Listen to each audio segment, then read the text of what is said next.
আমি যদি যাই আমার মান সম্মান প্রেস্টিজ ধুলায় মিশে যাবে। ভাইয়া আপনি অনেক বড় স্টার।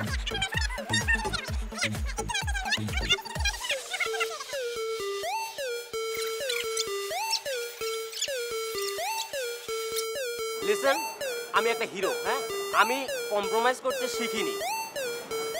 আমি যে কেন তোমাদের শিডিউলটা দিলাম, আপা চলেন তো, চলেন।